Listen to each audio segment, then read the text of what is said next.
नमस्कार साथियों, जैसा कि आप जानते हैं कि यूपीएसआई और एएसआई के लिए डेली कोई ना कोई नोटिफिकेशन आ रहा है, बहुत ही ज़रूरी सूचनाएं आ रही हैं। तो उसके रिगार्डिंग एक सूचना आई थी और कुछ ज़रूरी चीज़ें जो मैं आपको बता देना चाहता हूं, जो आपके लिए बहुत ज़रूरी है। जैसे मसलन एक क्वेश्चन ये है कि कई बार क्या होता है, आप सेंटर पर जाते हैं ना, वहाँ आपके डॉक्यूमेंट्स में छोटी छोटी गलतियाँ रहती हैं। बस आप सही हैं, बस थोड़ी मोड़ी गलतियाँ रहती हैं और आपको उठा के साइड में रख दिया जाता है, कहा जाता नहीं आपका गलत है, आप जाइए। ऐसी स्थिति में आप क्या करेंगे, आपके पास क्या ऑप्शन है? देखिए, एक चीज़ जान लीजिए, जो होना है वहीं पे होना है। वहाँ से एक बार आप हट गए ना तो फिर आपके लिए समस्या खड़ी हो जाएगी। तो इसलिए जो होना है वही होना है। आप रुक रहिए, मैं आपको समझा दूंगा कि क्या क्या होता है। दूसरा कि कई बार क्या होता है ना, कोई इमरजेंसी सिचुएशन आ जाती है और आप वहाँ पहुँच नहीं पाते हैं, टाइम से सेंटर पर जा ही नहीं पाते हैं, तो फिर आपको क्या करना चाहिए? इस मौके पर बात करिए कि फिर आपके पास क्या ऑप्शन है। तीसरा कि आपको हाइट, चेस्ट, इन सब चीज़ों में आपका फिजिकल ठीक है, लेकिन आपको जानबूझकर, कई बार क्या होता है ना कि जो जांच अधिकारी होते हैं ना, वही पता नहीं किस मूड में रहते हैं, नहीं ये ठीक नहीं है, इतना कम हो गया, इतना ज़्यादा हो गया, ऐसे करके आपको हटा दिया जाता है और आपको मौका नहीं मिलता है। तो आपके पास क्या रास्ते हैं उस वक्त, क्योंकि वही मौका है, वो आपका आखिरी मौका है, इसलिए आपके पास क्या रास्ते होते हैं, इन सारी चीज़ों पे एक संक्षिप्त चर्चा करूँगा। बहुत ही महत्वपूर्ण चर्चा है, लेकिन आपको ये जानना ज़रूरी है। आप ये जान लीजिए, क्योंकि वहाँ जाने के बाद आपके लिए समस्याएं बढ़ें। इससे बेहतर है कि आप थोड़ा सा वक्त देकर के यहाँ सुन लीजिए, ताकि आपको पता रहे कि आप वहाँ क्या कर सकते हैं। तो आइए हर टॉपिक पे बात करते हैं। और बेसिक, जैसे आपको पता ही है कि 31 तारीख को आया हुआ था एक नोटिफिकेशन जो एएसआई को रिगार्डिंग था, जिसमें आपको पता है कि हाइट 163 होना चाहिए मेल में, और अनुसूचित जनजाति में जो है 156 रहता है, आपको पता होगा। महिलाओं के लिए आपको पता है कि महिलाओं के लिए जो होती है 150 सेंटीमीटर होता है, वजन 40 किलो से कम नहीं होना चाहिए। तो ये सारी चीज़ें आप जाकर के वहाँ पर ऑफिशियल नोटिफिकेशन में पढ़ लीजिएगा। आपको उसके फिजिकल क्राइटेरिया के बारे में अगर कुछ भी जानना है तो आप वहाँ जाके पढ़ लीजिएगा, नोटिफिकेशन आ चुका है, ठीक है। तो हम आज उसकी बात नहीं करेंगे। आज हम बात करेंगे आपको कि मतलब कई बार क्या होता है कि शारीरिक मतलब परीक्षा में भी आपको लगता है कि मतलब आप ठीक हैं, आपकी हाइट ठीक है, चेस्ट सही है। भाई, जिसको दरोगा का फॉर्म बने वो 10 बार पहले खुद अपना चेक करता है कि हम उस लायक फिजिकल हैं कि नहीं है, लेकिन फिर भी वहाँ जाने के बाद कभी बोल दिया जाएगा इतना ये कम है, कभी सीना इतना कम है, चेस्ट। तो ये सारी चीज़ें जब प्रॉब्लम होती है तो आपको ऐसी स्थिति में क्या कर सकते हैं, आपको क्या किया जा सकता है आपके लिए, तो ये चीज़ है। तो चलिए अब बात करते हैं, पर उसके पहले एक बार फिर से कहेंगे, अगर चैनल पर नए हैं तो सब्सक्राइब करके रखिए। इतनी कंजूसी आप लोग क्यों करते हैं? दरोगा बनने के बाद क्या कीजिएगा आप लोग? तो पॉसिबल क्या है, सब्सक्राइब भी तो करना है, करके रखिए। जीवन में कभी भी आगे लेखपाल की भी नौकरी बाकी है, ठीक है ना, उसमें भी फिर आपको हमारी ज़रूरत पड़ेगी ना। चलिए, तो अब बात करते हैं। देखिए, मुझे एक वाक़या याद आ रहा है, छोटा सा है, इतना सा।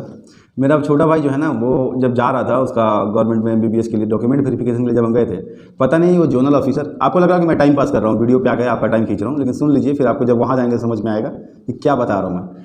तो जो जोनल ऑफिसर थे ना, उनको पता नहीं उस दिन क्या मूड में हुआ था।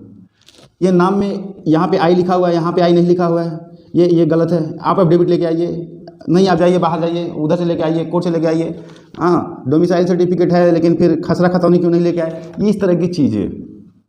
मतलब पता नहीं वो कौन से मूड में थे कि मतलब, और एक बार आपका फाइल वहाँ से हटता है उनके टेबल से तो आप चले जाते हैं सीधा सीधा कम से कम 500 लोगों के लाइन के पार। अब आपको दोबारा भी आना है तो 500 लोगों को पार करके आना पड़ेगा। तो एक प्रॉब्लम तो ये होती है। दूसरा, एक कई बार पता नहीं उनके अंदर क्या खुन्नस होती है, छोटी छोटी गड़बड़ियों में बस उनका काम ही है छांटना, पता नहीं किस इरिटेशन में आते रहते हैं। ऐसी स्थिति बन जाती है कई बार।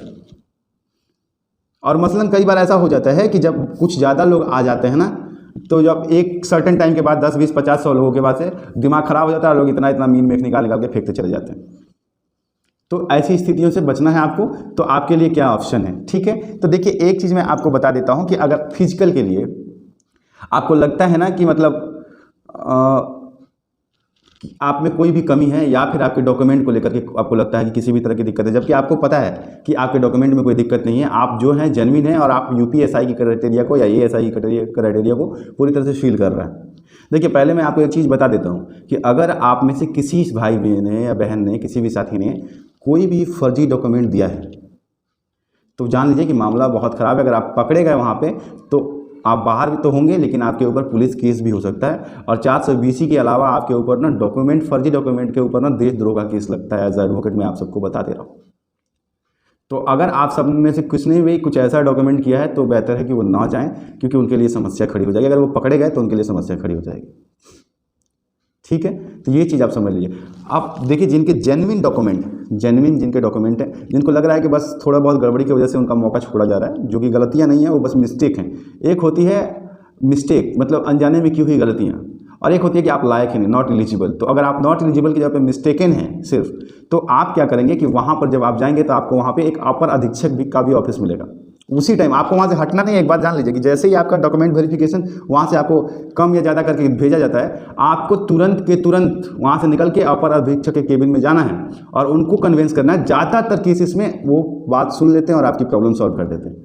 उनको कन्विंस करना है, उनको डॉक्यूमेंट्स दिखाइए कि सर ऐसी ऐसी चीज़ें हैं और आप एक बार देख लीजिए सर, मेरे से ऐसी ऐसी चीज़ें हैं, अगर आपको ज़रूरत है तो आप वेरीफाई कर लीजिए सर, नहीं तो सर ऐसा ऐसा है। और वहाँ से क्या होता है ना कि वो लोग जो होते हैं ना, जो जांच अधिकारी होते हैं, जांचकर्ता जो होते हैं, कई बार वो अलग मूड में रहते हैं, लेकिन अपर अधीक्षक आपकी बात सुनते हैं, समझते हैं और वो आपकी बात को एक्सेप्ट भी कर लेते हैं अगर आप जेन्युइन है, क्योंकि उनको जाहिर सी बात है अपर अधीक्षक हैं तो इन लोगों से ज़्यादा समझ होती है। तो कुछ भी ऐसा लगता है ना आप सही हैं तो आप सीधा अपर अधीक्षक के केबिन में जाइए, वहाँ उनसे मिलिए, उनको अपने सारे डॉक्यूमेंट दिखाइएगा, वो आपकी बात समझ लेंगे और फिर उनके हस्ताक्षर लेकर के आप वहाँ से जांच अधिकारी के पास चले जाइएगा और उनका भी हस्ताक्षर ले लीजिएगा कि सर आप शायद नहीं समझ पाए थे, मैंने सर को दिखाया है, और फिर वहाँ से आप तीनों अधिकारियों के हस्ताक्षर लेके अपने बायोडाटा को सेव करवा दीजिएगा।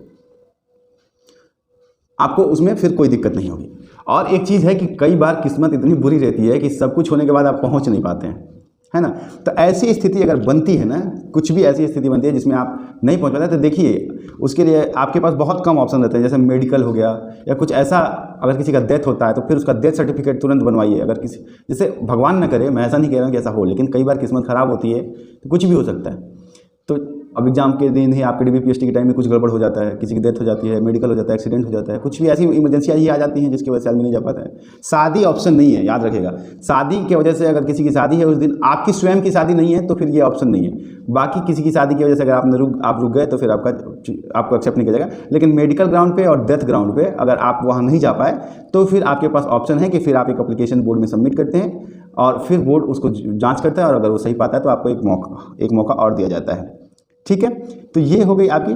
और देखिए आपने जो डॉक्यूमेंट फॉर्म सबमिट करते टाइम सबमिट किए हैं उस डॉक्यूमेंट से ही आपका मिलान किया जाएगा। अब आपको उस टाइम कौन कौन से डॉक्यूमेंट दिए गए थे, कौन कौन से डॉक्यूमेंट्स आपने सबमिट किए थे वो आपको पता होगा और उसी के हिसाब से आपको ले जाएगा। हाँ, एक चीज़ का आप ख्याल रखिए कि किसी भी तरह से आपको अपना होश नहीं खोना है। कई बार क्या होता है ना कि जब जाँचकर्ता अधिकारी आपको थोड़ी बहुत टीच देता है ना, ये मैं अपने एक्सपीरियंस से बता रहा हूँ। जब मेरे छोटे भाई के डॉक्यूमेंट्स में थोड़ा सा गड़बड़ हो रहा था ना तो मैं थोड़ा सा अपने पावर में आ गया था। समझ रहे हैं, कैसे कैसे कर दीजिएगा। अगर आप गुस्से में आ गए ना तो आपका काम भले हो जाए वो अलग बात है, लेकिन आपको दिक्कत बहुत झेलना पड़ता है। इसलिए आप रिक्वेस्टिंग नेचर में रहिए, क्योंकि आप रिक्वेस्टिंग नेचर में रहेंगे ना वो सुन लेते हैं। लेकिन आप पावर दिखाइएगा तो कम से कम एक बार आप निकल जाइएगा तो 500 आदमी के तो बाद आइएगा आप। इसलिए क्योंकि देखिए दरोगा का नौकरी ऐसे ही दिमाग गर्म रहता है और भाग दौड़ करके आदमी आता है या फिर जो भी करता है दिमाग गर्म रहता है, उसमें थोड़ा सा भी इधर उधर होता है तो आप हाइपर हो जाते हैं। तो अपने आप को कूल रखिएगा, क्योंकि अगर आपने वहाँ पे झगड़ा कर लिया ना, आपके डॉक्यूमेंट्स में कुछ प्रॉब्लम हो गई है या फिर आपको पता है कि आप सही हैं और सामने वाला बोला नहीं आप गलत हैं, आप झूठा लेके आए हैं, तो निश्चित बात है कि आपको गुस्सा आ जाएगा, है ना।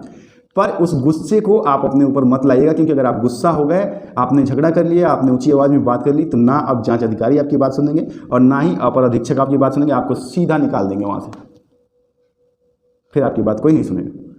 इसलिए जितनी हो सके, जितनी ज़रूरत है, आप शालीन रहें, सभ्य रहें, तब जा करके आपकी समस्या को सुना भी जाएगा और समाधान भी कर लिया जाएगा। और एक इम्पोर्टेंट चीज़, आज जब मैं ये वीडियो बनाने से पहले मैंने बात किया मेरे एक साथी से जो लखनऊ में SI हैं, कि कुछ तो एन मोमेंट पर उन्होंने जो टिप दिया वो ये था कि देखिए बहुत सारे साथियों की ना आदत होती है ना कि जूता पहन के नहीं दौड़ते हैं, नंगे पाँव दौड़ लेते हैं।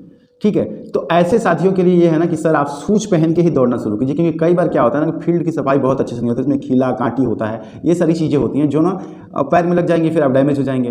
तो बेहतर है कि आप शूज पहन कर ही दौड़ने की कोशिश कीजिए। और नहीं तो क्या होता है ना कि कई बार आप लोग फील्ड में शूज के बिना दौड़ते हैं और जब आप रनिंग के लिए जाएंगे वहाँ पे तो जूता पहन लेंगे, तो ये गलत प्रैक्टिस है। फिर वहाँ आपको ऑकवर्ड लगता है, जूता कंफर्टेबल नहीं रहता है। कोई भी शूज कम से कम आप 15 दिन तो पहन के दौड़ के और उसके बाद उसको पहन के दौड़िएगा, तब आप कंफर्टेबल रहेंगे। एक चीज़ ये, और दूसरा ये कि ये जो आप लोग राउंड मारते हैं, ये जो टिप्स मैं आपको दे रहा हूँ, ये दरोगा जी का दिया हुआ दे रहा हूँ, ये मेरे टिप्स नहीं है, इसमें मेरी कोई भी दक्षता नहीं है। ठीक है, और ये जो राउंड आप लोग जो मारते हैं, दौड़ते हैं, तो कितने राउंड हो गए, तो आप क्या कीजिएगा कि अपने घर से 10-12 गोलियां या फिर गिट्टी होता है ना, गिट्टी ले लीजिए, नहीं तो गोली अगर होता है ना शीशा का, गोली रख लीजिए हाथ में। अगर मान लीजिए पता है आपको कि 10 राउंड मारना है या 12 राउंड मारना है, तो गोली हाथ में रखिए। जितना राउंड होता जाएगा एक एक गोली गिराते जाइएगा, नहीं तो आपका प्रेशर उसके लिए बनता रहेगा, काउंटिंग सही हुआ कि नहीं। कई बार आप एक काउंट ज़्यादा कर लीजिएगा, एक काउंट कम कर लीजिएगा, मामला गड़बड़ हो जाता है। तो इसलिए गोटी रखिएगा हाथ में, जितना चक्कर खत्म होगा एक गोटी गिराइए, लास्ट में आप देख लीजिए कि भैया 12 राउंड मारना था, 12 गोटी खत्म, मतलब आपका चक्कर खत्म, है ना। तो ये कुछ छोटी छोटी चीज़ें हैं, माइन्यूट चीज़ें हैं जो आपको जाननी जरूरी थी, जिसके लिए मुझे ये वीडियो बनाना था। बाकी अगर आपकी कोई समस्या है तो आप कमेंट सेक्शन में पूछिएगा, आपको पता है कि मैं तो हूँ ही आप सबके लिए, है ना। लेकिन शांत रहिएगा, हल्ला नहीं, गुस्सा नहीं, झगड़ा नहीं, वहाँ कुछ भी मत कीजिएगा। रिक्वेस्ट से ही काम होता है, नहीं तो बहुत पावर हो आपके पास तो अलग बात है कि आप मुख्यमंत्री का फ़ोन करा दें और जांचकर्ता अधिकारी खड़े हो जाएं कुर्सी से कि साहब आइए आप बैठ जाइए। अगर इतनी पावर आपके पास नहीं है तो फिर आपका एक ही पावर है, आपकी शालीनता, आपका सभ्यता और आपका ये रिक्वेस्ट। ठीक है, तो शांति से रहिएगा और कुछ भी होगा तो आप पर वहाँ पे जो निरीक्षक होते हैं आप उनके पास जाके उनसे आप सलट लीजिएगा, उनको आप बोल दीजिएगा, वो आपकी प्रॉब्लम सुन लेंगे और सॉल्व कर लेंगे। तो मैं आशा करता हूँ ये वीडियो आपके लिए यूजफुल होगा और सब्सक्राइब तो आप करेंगे, कुछ साथी करेंगे, कुछ साथी नहीं करेंगे, आपकी मर्जी है। चलिए, तो आशा करता हूँ कि आप सबका चयन हो और स्टार लगने के बाद से आप जरूर हमें मिले और मिठाई खिलाएं। ये आप सबके लिए एक रिक्वेस्ट है भैया कि अकेले अकेले मत खाइएगा। और जब आपका सिलेक्शन हो जाए तो एक बार मेरे बाकी साथियों को भी गाइड करने के लिए मेरे साथ जरूर जुड़िएगा। आप सबका चयन हो जाए और 9 वर्ष की शुरुआत हो गई है, तो 9 वर्ष की हार्दिक शुभकामनाएं एक बार फिर से। प्रणाम।